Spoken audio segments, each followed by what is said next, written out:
here, Moo. Come on. Come here. Do you want to come?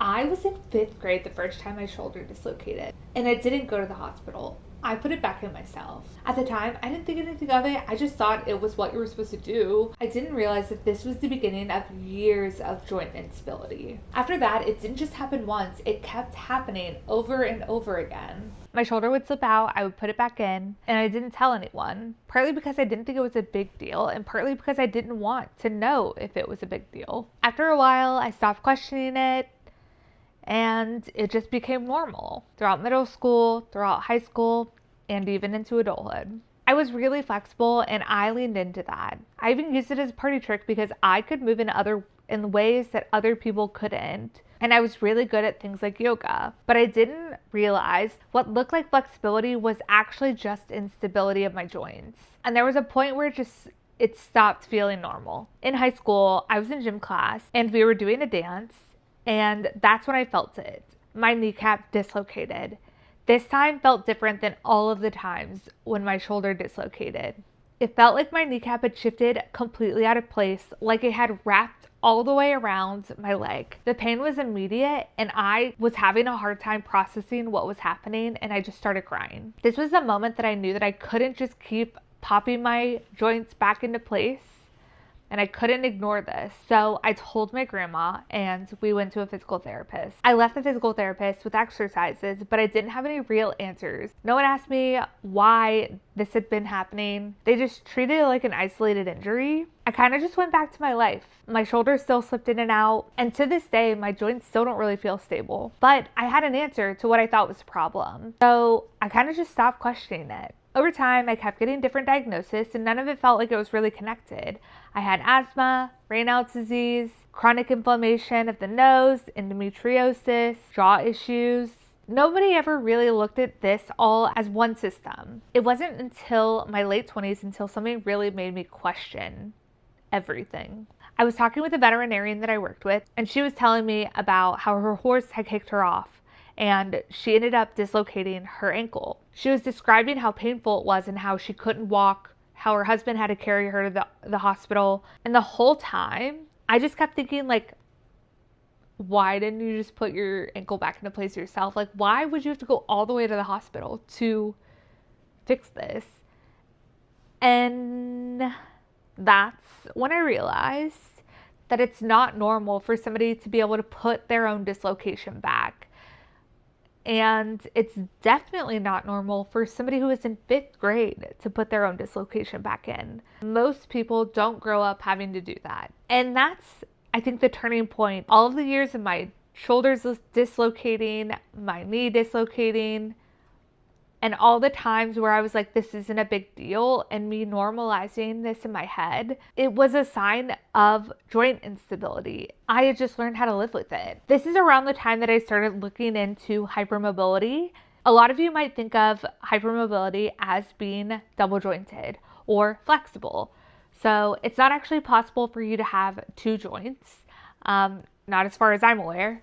It is possible for your joints to hyperextend or move beyond their normal range of motion. And that is what my joints have been doing my entire life. I don't know of a single joint that I have that is not hypermobile. And this happens because the connective tissue is more lax than maybe a normal person's connective tissue is. So instead of your body feeling stable, it's constantly having to compensate for joints that aren't positioned properly. And for some people, that looks like flexibility.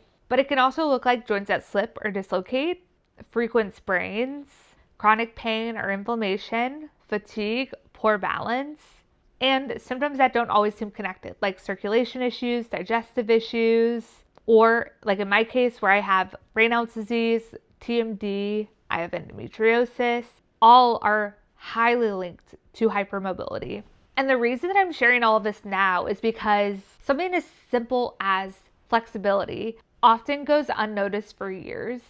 On average, some of these conditions take 7 to 16 years to diagnose, and for some people, it never gets diagnosed. Because of the way the Western medical system works, everything kind of gets separated out. So you have a doctor who has a specialty in connective tissues or hearts or muscles, etc. Like, you know how the Western medical system works. But because of that, our doctors don't often get to see a big picture view. So you will often end up with answers, just not the answer.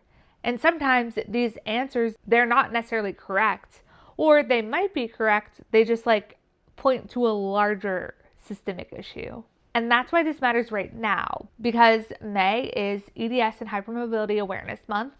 It's also Mental Health and Lupus Awareness Month. And while not everyone has all of these conditions together, these conditions are often highly linked. So people dealing with one can often be dealing with others. And that's really the whole point of this video. Sometimes people can look completely fine from the outside, functional, capable, going on about their life. But what's really going on is their body is constantly having to work harder just to keep up with a normal baseline of others. I spent years thinking what I was experiencing was normal because it was normal for me. But I know I'm not the only one. So if something in your body has never quite made sense, or you've been dealing with symptoms your whole life that don't seem connected, I think it's really worth paying attention to that, because sometimes the problem isn't that nothing is wrong. It's that nobody's connected the dots yet. Thank you guys so much for being here again. Invisible illnesses are something that I'm very passionate about, especially because I have often been dismissed by my providers because they didn't know what was going on. But you are your best advocate, and some of us cannot advocate for ourselves, whether that be because we're physically, mentally, or financially unable to do so. So I just want to say, if you're experiencing anything similar, it's not always just in your head. There are so many support groups online. Try not to fall deep into rabbit holes, but use your critical thinking, and you know your body best. So if you feel like there's something wrong, please advocate for yourself, or find somebody who will help you advocate for yourself. Maybe you'll be like me and you'll be 2 to 3 months out from jaw surgery, but these conditions left untreated can really affect how we live our daily lives. And so I think it's really important to follow your guts. I feel like it's weird to say happy EDS and Hypermobility Awareness Month, but yeah, happy Awareness Month to those of you who were just as unusual as me.